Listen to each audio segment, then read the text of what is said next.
Hello, everyone. It's a pleasure to be here. Hope you had a great talk since morning. So today we are going to talk about AI applications in psychiatry, and we are going to see some recent advances. Firstly, thank you to the TIPPS team for giving me this opportunity, and let's get started. So before we start, I have a few disclaimers. All the views expressed here are my own, and I do not have any conflict of interest. I will be telling you about few companies and few apps, but be assured that I do not have any conflict of interest. So, what is artificial intelligence? We are going to cover a bit of basics before we go to the main topic.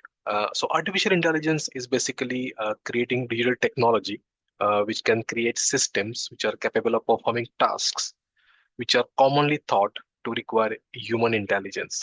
This sounds a bit complex. Let's simplify this. So basically, what AI does is it enables computers to mimic specific functions of human intelligence, such as learning, reasoning, decision making, and problem solving. So let's see what are some of the AI subtypes. So AI is this broad field, and then we have a subtype of AI called as machine learning. Then deep learning is a subtype of machine learning, and then we have generative AI, which is a subtype of deep learning. And as you all know, ChatGPT, which is a type of generative AI, which has been recently launched.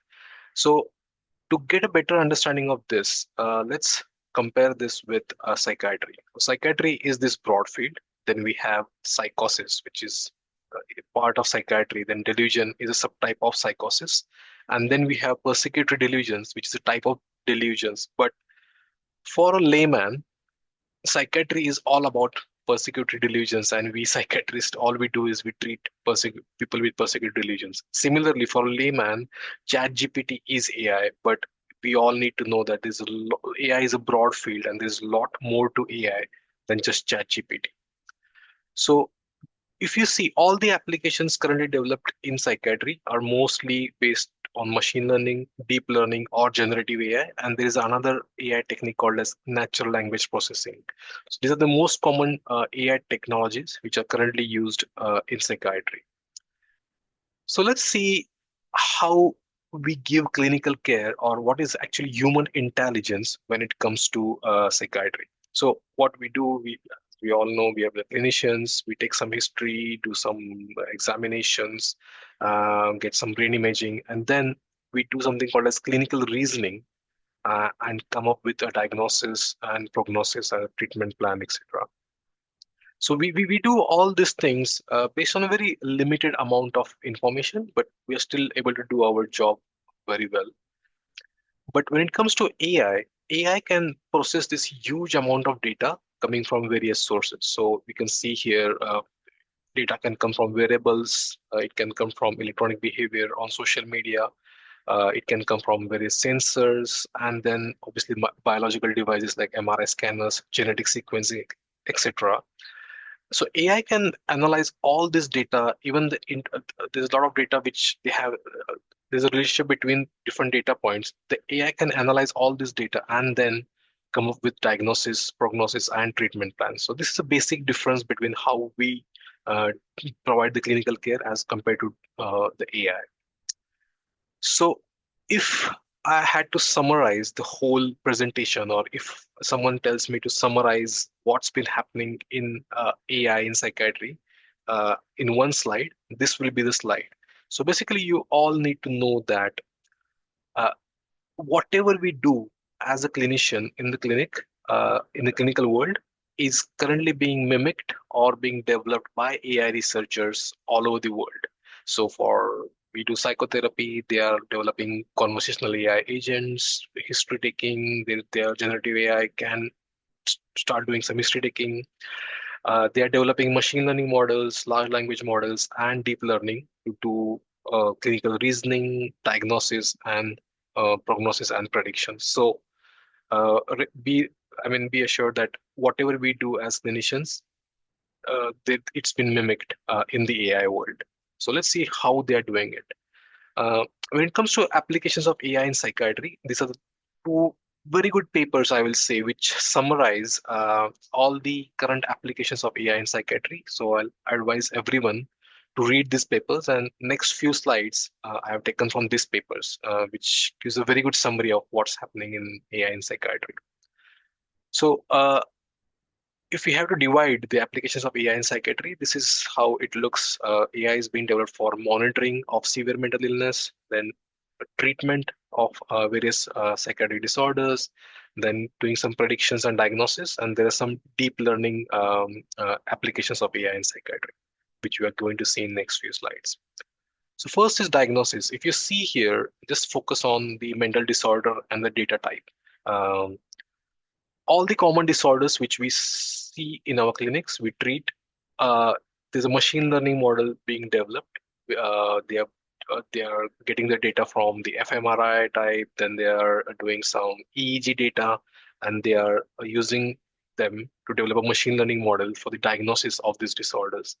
Same way, they are developing machine learning models for treatment prediction, like who is going to respond to treatment, who is going to, have treatment resistance, and then readmission, like once you discharge a patient who are at high risk of getting readmitted. So you can see here all the common disorders we treat.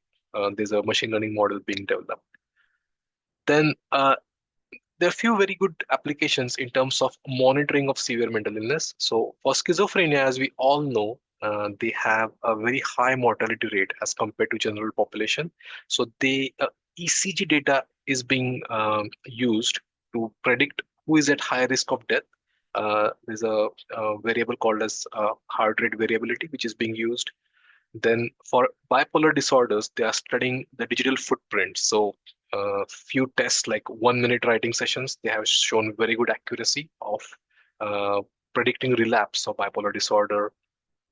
Then again, speech analysis, a lot of research has been happening in the area of speech analysis. And what they want to do is to find some biomarkers or some objective data which can help us predict which are the patients who are at high risk of suicide. So you can see here, there's a few biomarkers like vocal jitter and glottal flow, uh, which have shown some promise in predicting near suicidal patients, and so on. Then, when it comes to treatment of psychiatric disorders, we have obviously AI, which can give us some prediction about the treatment outcomes, like who is going to get a, I'll say, who's going to show us good response to the treatment and who are at high risk of treatment resistance. Obviously, computer-assisted psychotherapy is being used. There's something called as avatar therapy. You must have heard this. So it's been currently developed in Maudsley, hopefully, and it has got a very good evidence base now. And hopefully it should be rolled out in a wider NHS soon. And obviously, there are a lot of apps which are being developed for people with autism spectrum disorders. These apps help them with communication and daily activities and some socialization. And coming to applications of deep learning in psychiatry. So deep learning has a very interesting application. So they are creating some biomarkers for psychiatric diagnosis through neuroimaging analysis. In deep learning, if you feed it a lot of data, you don't have to do anything. It will autonomously create its own biomarkers and data points. So that is how it learns. That's why it's called as machine learning with minimal human input. They are also using deep learning to improve our understanding about how thoughts and feelings are originated in the brain, and so on. These are a few of the applications. Now, this was mostly based in terms of machine learning and deep learning, and but as we all know, in last 2 years, generative AI is a hot topic. Again, there are a lot of research happening in this field. This is a very good paper. They give a systematic review of all the good research happening in the area of generative AI in psychiatry. Generative AI is currently used for knowledge verification. It's used in education and research. I am personally uh, having some experience in this area. I'm currently working on how we can use generative AI in psychiatry education. Then there are a lot of clinician-facing tools being developed. There are also patient-facing tools which can be used to get user perceptions and experiences which are currently being developed. So a lot of research is currently being undertaken in the area of generative AI and psychiatry. So let's see some AI-based mobile apps and softwares in mental health. To be honest, must be like thousands of apps which are being developed, and every software and app which is now developed, every startup you will see, they will say there's some AI in them, but we have to be very careful when we use or recommend these apps. So I have just shortlisted some AI apps which have some evidence or which have got some regulatory clearance from FDA or MHR. So first is Visa. Visa is a very good app. It's a chatbot basically, and it can deliver evidence-based psychotherapy, and it has got an approval as a FDA breakthrough device, and it's really good. It's I think been used in many NHS trusts. We also have Sleepio. Sleepio is the first app which was recommended by NICE, and it leverages CBT for insomnia.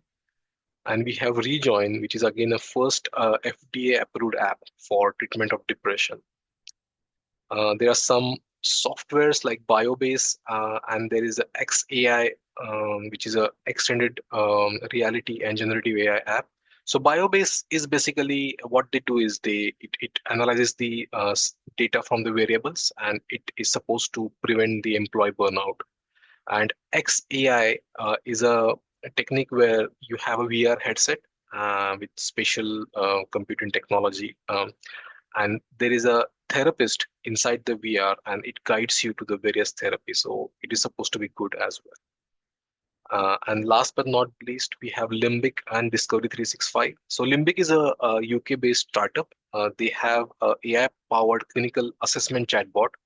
This chatbot can actually automate the triage process. It can help to assess the severity of the condition, and then it can prioritize the cases, and then it can give personalized recommendation. Limbic is being used in various NHS trusts now, and it has got some regulatory approval, so it's quite good as well. And then Discovery 365 is a system being developed in US, and it mostly is applied for patients who are discharged after, let's say, some rehab or some de-addiction treatment, because most of the time, as you all know, the 1 year after the discharge is very sensitive, and basically Discovery 365 helps with preventing relapse in the first year after discharge. So these are the apps. Now the question is, you must be all thinking, why do we need all this? Why do we need all this AI? Can't we just continue the way we are doing? So basically, the promise of AI is that it will help with enhanced diagnostic accuracy. It will help with personalized treatment strategy. It will help with early detection and monitoring, so we can be more proactive rather than reactive, and we can diagnose the relapses early and then intervene. And obviously, most important is administrative efficiency. So basically, it can help with a lot of documentation work, so that we can actually focus on clinical work. So these are basically the promises of AI in psychiatry. Now, when I give these talks, these are the most common questions which I get. So all these amazing developments are happening in the world of AI, but why don't we see AI in clinical practice? And the second question is, okay, this is all fine, but how do we prepare for an AI-driven clinical practice?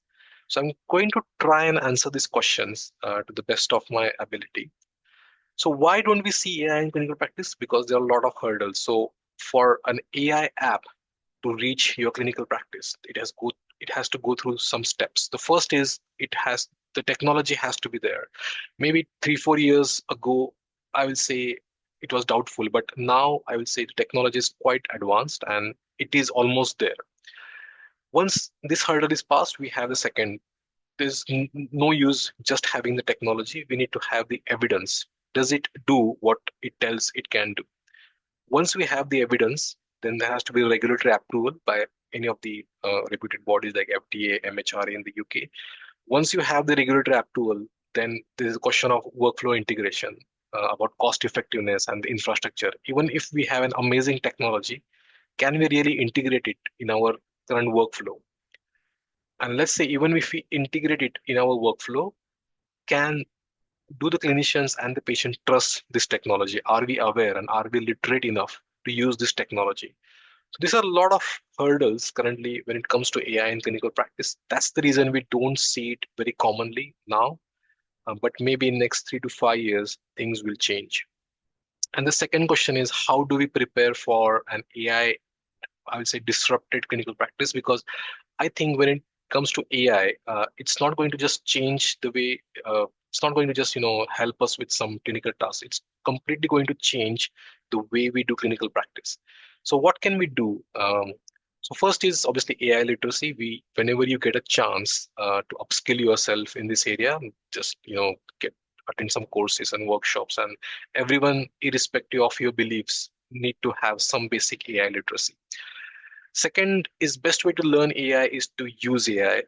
Now we are moving from large language models to large reasoning models. So Grok 3 was released last week. It's an amazing model. Open O3 by OpenAI is an amazing model. So start using them just to see, what is AI and where it is in terms of its abilities. And third and most important is I I think that in next 1 or 2 years, you are going to see a lot of startups and companies coming to your clinics, and they're going to tell you, we have this AI, amazing AI product, and they will want you to use it. So you have to be very careful in terms of using any AI products in clinical settings. You need to have a very good understandings about ethics, data privacy, and regulations if you are planning to use any AI solution in your clinic. If someone comes and tries to sell you any AI product, make sure that you ask this very important three questions to them. What is the evidence? Does this product have any regulatory approval?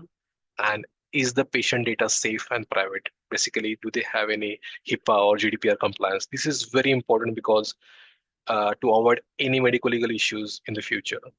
And last but not the least, if you want to be the early adopter and you are interested in clinical innovations, you can collaborate with some of the startups, start doing some pilot AI projects in your clinic, establish a good governance framework, put some guardrails, and then obviously you can start using some AI products if you want to be the early adopters in AI. Hope that you all get prepared for the AI-driven future, which we are going to see in next 3 to 5 years. And hope this topic was helpful and you got some new recent advances about what's happening in AI. So I'll say this is just the beginning when it comes to AI, and best is yet to come. And thank you for your time.